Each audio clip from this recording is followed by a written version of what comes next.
Okay, welcome back everyone. Going to do a new video series. Going to be building another one of Elmer's engines.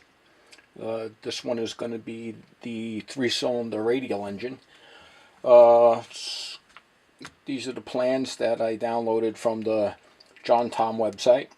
I printed them out. And the engine is made of bar stock, mostly aluminum, some brass, and a couple of steel pieces in there as well. And so it's 5 pages. So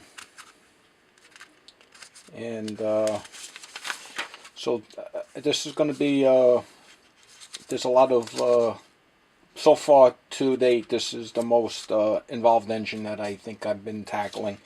Not that it's very hard, but a lot of parts to it. And I did start it. It's already well in progress here. Just got to catch up and do the videos for it. I did deviate from some of the plans and some of the suggestions that are in here on how to accomplish some of the operations. So I don't know if it's better or worse, but just how I went about doing it. So hope you guys find this interesting and you stick along. If you have any comments or suggestions, leave them down below. Alright, we'll get started in a little bit. Alright, we'll get started with the crankcase cover today. And here it is all done. And the video that will follow today will show you how I made this. Made a couple of mistakes here, but it's just superficial. That's not going to affect the performance of this engine. I went ahead and put a bronze bushing in there, and there's also a little oil hole that feeds the middle of the bushing here. So I don't know if the camera can pick that up or not. Alright, wasn't too bad of a piece to make. So see you guys in a little bit. We're going to start by making the crankcase cover and the valve housing out of this piece of 1 3/4 6061 aluminum. So off camera I already faced this off, center drilled this, and the plans call for a 1/4 inch crankshaft, but there's also an optional oilite or bronze bearing that we can use. So I opted to go ahead and machine this to accept the bronze bearing, and so I'm going to wind up drilling this to 1 size under on a 5/16, and I'll ream it, and I have this little bronze bushing that I'll press in, cut off, trim it to the length, and so we have a couple of operations to do in addition to that.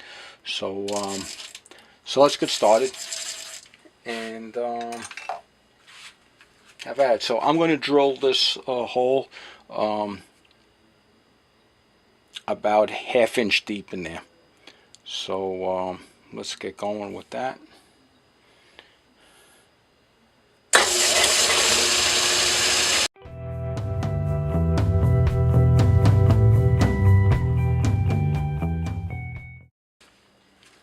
Okay, so got the lathe in back here, slow it down a whole lot, and put a little lubrication on here, and gonna ream this.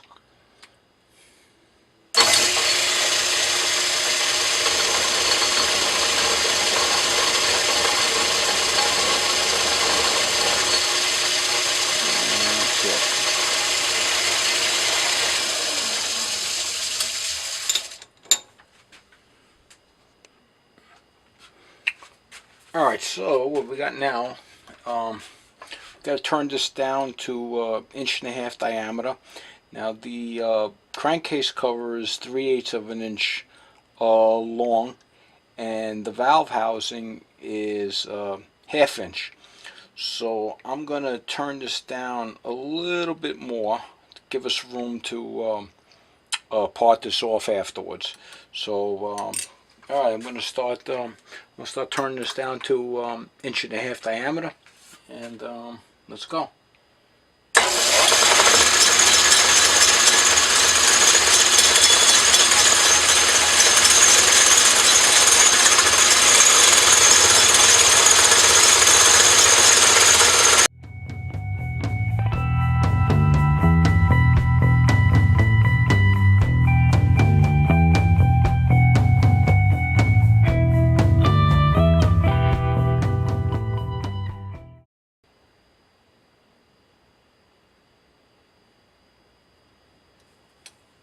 Okay, so about a 1/2 thou under. That's fine.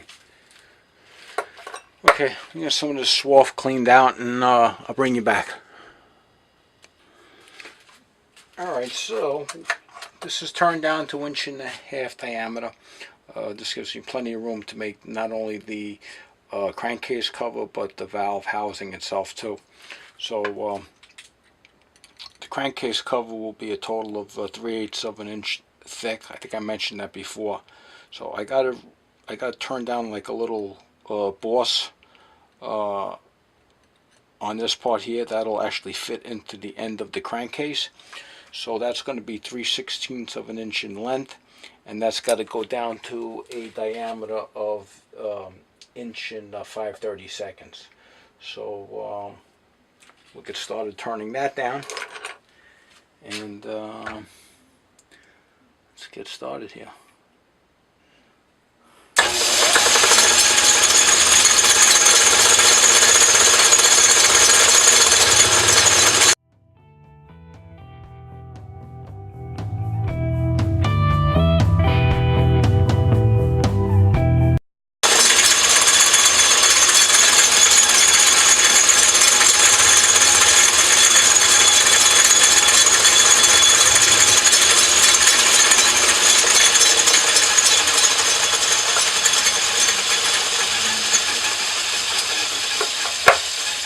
Just to make it easier to read.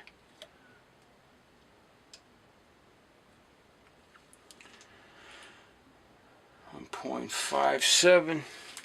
I'm going to call that close enough. It's got to be 1.562. So I'm calling that close enough. Now, I went a little deeper than I should have on that, so I'm just going to face this off, bring this back down to 3/16 of an inch projection on that. That's one of the good reasons why I turned this longer than it needed to be. So.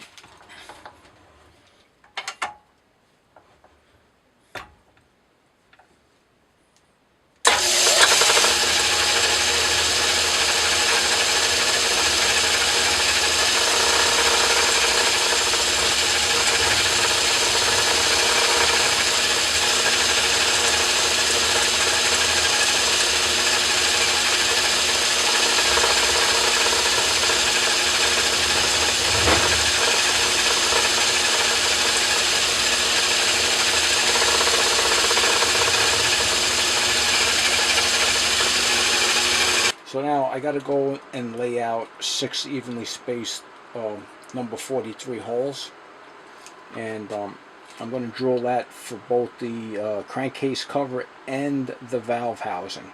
So I'm going to drill through, and I just put a little parting line on there just to remind me where I got to part this crankcase cover off later when I put it back on the lathe.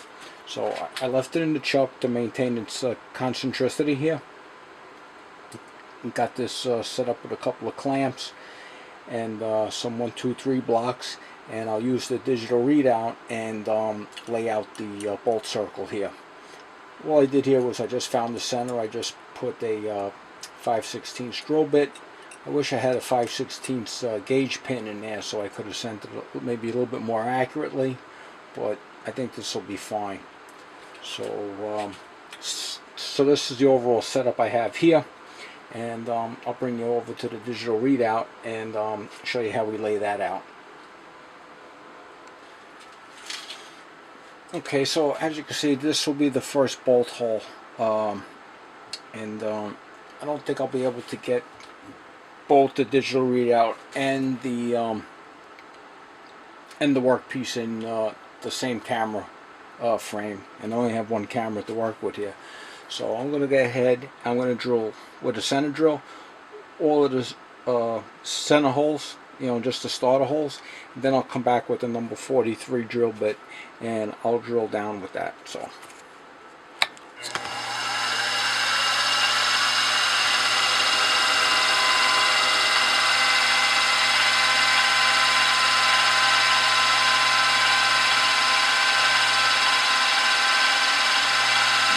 number one.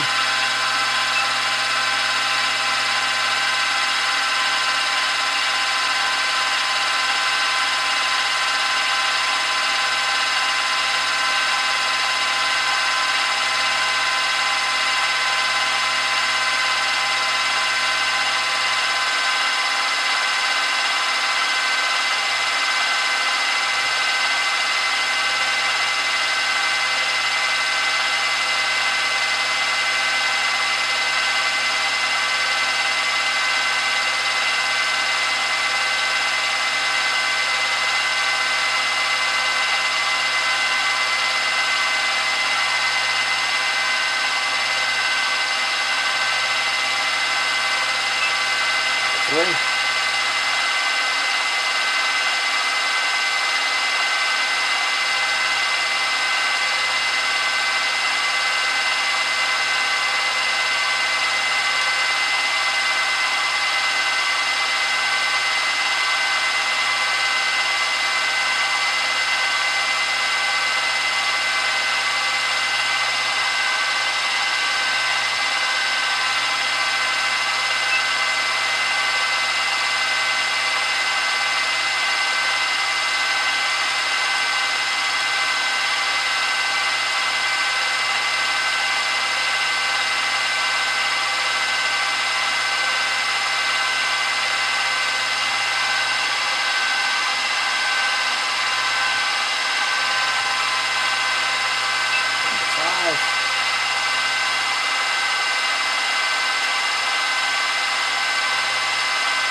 Alright, so I went ahead and I parted the other piece off.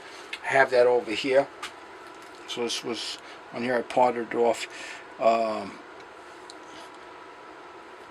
a little trouble with the bolt hole circle, and I'm going to do a separate video on setting up the bolt holes with this digital readout. Yeah, it's a bit of a blunder, bozo move, but the piece is still salvageable. So I got 6 holes. This will be the outside. This is still got to get phased a bit and machined with a little step in there. So and I went ahead while the piece was still warm from drilling it and pressed this bronze bushing in. So I kind of did that off camera. To be honest with you, I was getting aggravated that I was having so much trouble with the bolt holes on here, and I might just do a separate video on just how to drill the bolt holes.